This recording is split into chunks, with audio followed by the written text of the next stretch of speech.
লাবণ্যে পূর্ণ প্রাণ প্রাণে সহে, কি লাবণ্যে পূর্ণ প্রাণ প্রাণে সহে।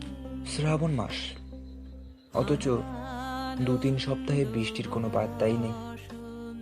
আম জামের পাতায় ধুলো জমে উঠেছে ক্রমশ। বেশ উসখুস করা গরম। এই সময় সাইকেল নিয়ে বাইরে যাওয়াটা শাস্তিই বটে, তবু কি আর মন মানে? তখন 7:05 বেরিয়ে পড়ল অনুপম।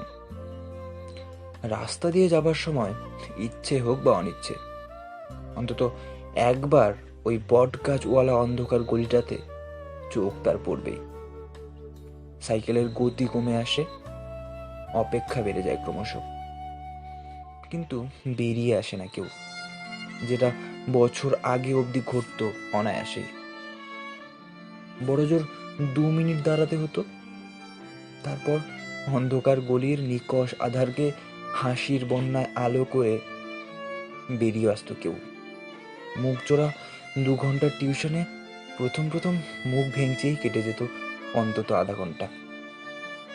হঠাৎ একদিন টিউশন থেকে ফেরার পথে শ্রাবণ এলো না।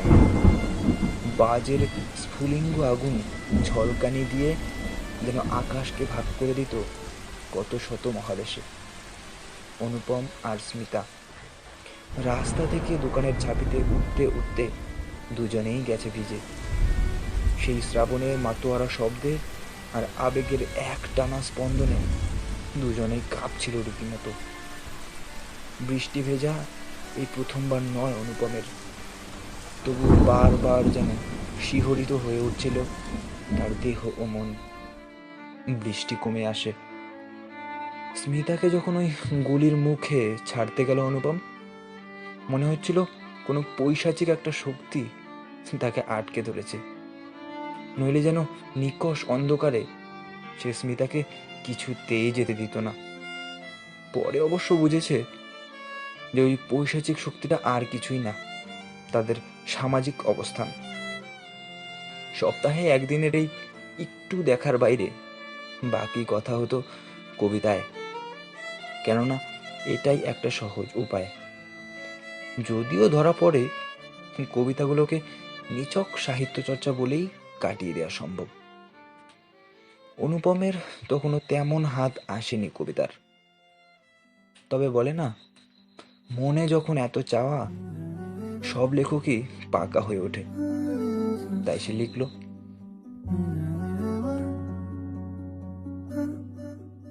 মেঘলা আকাশ থমকেছে কাশ, বৃষ্টি আসে যদি, ভালোই হবে শরৎ জলে বালি ভরা ওই নদী। মধুর বাঁধন ছিন্ন করে শরৎ নীলে উধাও শিউলি কোথা খুঁজি। আবার আসুক বৃষ্টি নেমে, ছুটুক নিয়ে আবেগগুলো, ভরসা কোথায় রাখি। উধাও কবেই মধুর বাতাস, ঘরের পেছন ব্যাঙের নিবাস, স্বপ্ন ভাঙে বুঝি। ছন্দকামী ইচ্ছের দল, করুণ প্রাতে নিঃশ্বাস করল, হারিয়েছে শেষ খুঁটি। থমকে গেছে একলা আকাশ, ঝাপসা ঠেকে 3 দিক চোখে, শুধু প্রত্যাগমন বাকি।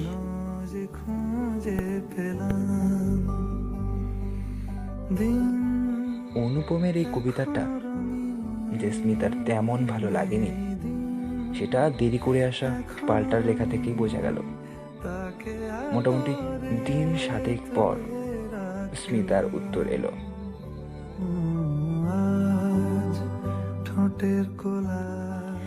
শরৎ দিনেও মেঘের আকাশ, যে কবির লাগে ভালো, থমকে যাওয়া কাশের বনে মনটা কি তার হারালো। না হয় আমি নিছক পাঠক, কিন্তু ব্যাং দেখিনি শরৎকালে। তোমার মনের গহীন বনে কি শীতেও আবেগ বন্যা তোলে। কবিতা আমার লাগেই ভালো, মন লাগিয়ে লিখো। পরের লেখায় শরৎ ছেড়ে না হয় আমার ছবি এঁকো।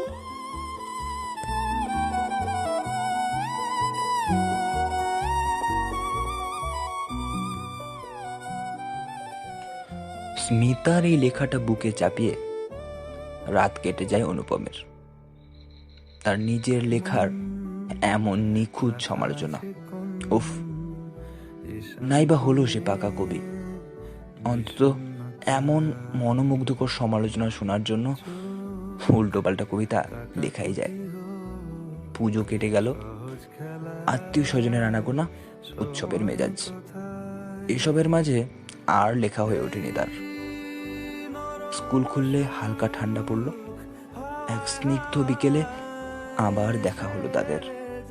সন্ধ্যায় বাড়ি ফিরে ঝটপট কলমদানি থেকে কলম তুলে অনুপম লিখে ফেলল আরেকটা কবিতা। লিখে রীতিমতো আবৃত্তি করতে লাগলো বারবার।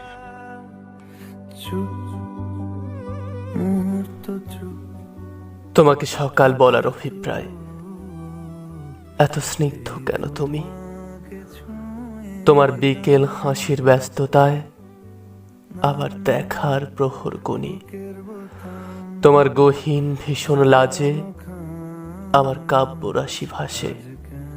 তোমার স্পর্ধা অথম আমায় দেখে মিষ্টি হাসে। তোমায় কাছে পাওয়ার শখ ক্রমে দুন্ধু বিষম বাজে। আবেগ মাখা মুখে তোমায় দেখার প্রয়াস জাগে। ঈষৎ শীতের সন্ধ্যা রাতে তোমার স্মৃতি আসে। তোমায় সঙ্গী করার ইচ্ছেটা রোজ নতুন করে ভাসে। আমার ভেতর কাব্য যত হাজার অঙ্গভঙ্গি, তোমায় আপন করতে চাই। হবে হবে আমার সঙ্গী। গোপনে মন পড়েছে বৃষ্টি থামার পরে আমার ভিতর ঘরে। মাত্র মাস দিনেকের পরিচয় তাদের, এর মধ্যে যেন যুগ কাটিয়ে নিয়েছে অনুপম। তার মনে তার প্রতিটা লুকোনো খাতার কোনায় কোনায় শুধুই যেন স্মিতা, আর কেউ নেই। লেখাটা পাঠানোর পর অবশ্য কয়েকবার ভেবেছিল অনুপম, একটু তাড়াতাড়ি হলো না তো? আর কটা দিন সময় নিতে পারত সে। পরক্ষণে অবশ্য এটাকে ভ্রম বলে মনে হয়। অবাকভাবে পরদিন স্কুলেই পাল্টা লেখাটা পাওয়া গেল। একদিনের মাথায় উত্তর। এমনটা আগে কখনো হয়নি। রীতিমতো বন বন করে মাথা ঘুরছে অনুপমের। হঠাৎ আবেগের কম্পন যেন তার হৃদস্পন্দনের সাথে অনুনাদ ঘটিয়ে ফেটে বেরিয়ে আসতে চাইছে শরীর থেকে। বাড়ি ফিরে নিঃশব্দে দরজা বন্ধ করে বিছানায় লাফিয়ে উঠল সে। তারপর রাজ্য জয়ের ভাব নিয়ে লেখাটা বার করে পড়া শুরু করলো।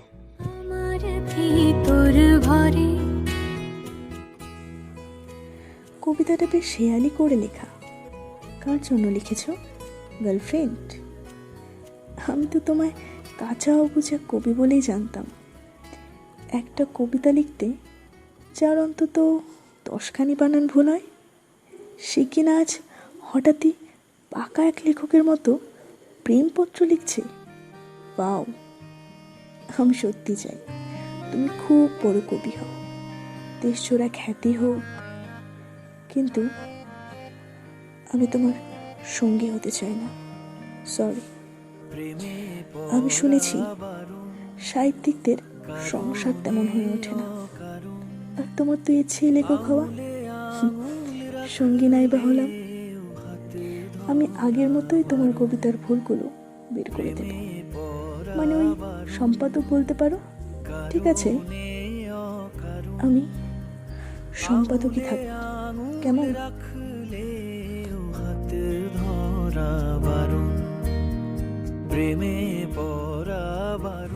কবিতাটা নিয়ে অল্প সন্দেহ আগে ছিল অনুপমের। আবেগের ধুকপুকানিটা বদলে গেল নৈরাশ্যের হাসিতে। ঠিকই ভেবেছিল সে, 3 মাসের পরিচয়ে এমন লেখা দেওয়া ওটা বাড়াবাড়ি। হিন্দিতে কথা আছে না, দিল সে মত কামলো, সোচো দিমাগ সে।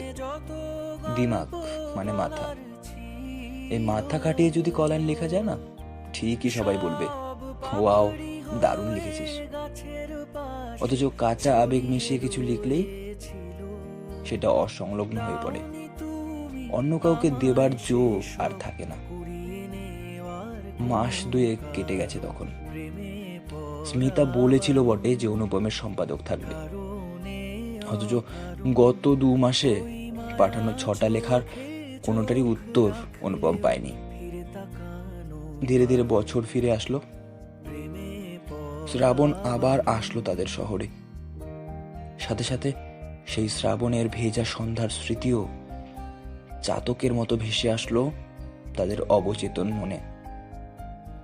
তবুও লেখা থামায়নি অনুপম। এবারে শ্রাবণ সংখ্যায় একটা লেখা চেপেছে।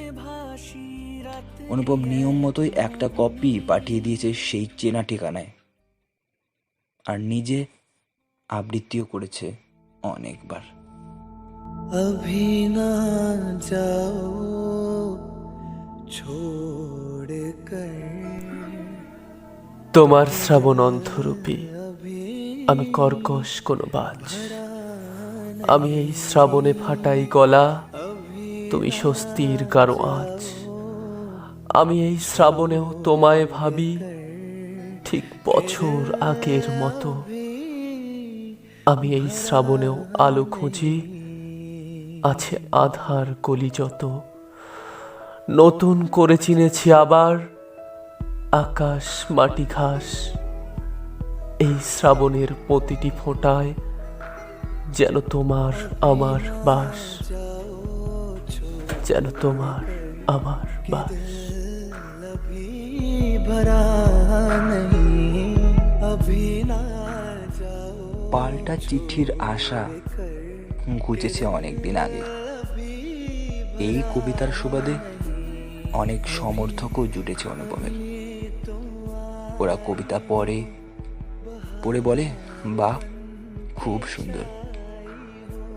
তবে কিছুদিন আগে অবধি যেন অনুপমের মনে হতো তার কবিতার ওপারে কেউ একজন আছে দাঁড়িয়ে, সে অনুপমের কবিতার একমাত্র অভিভাবক।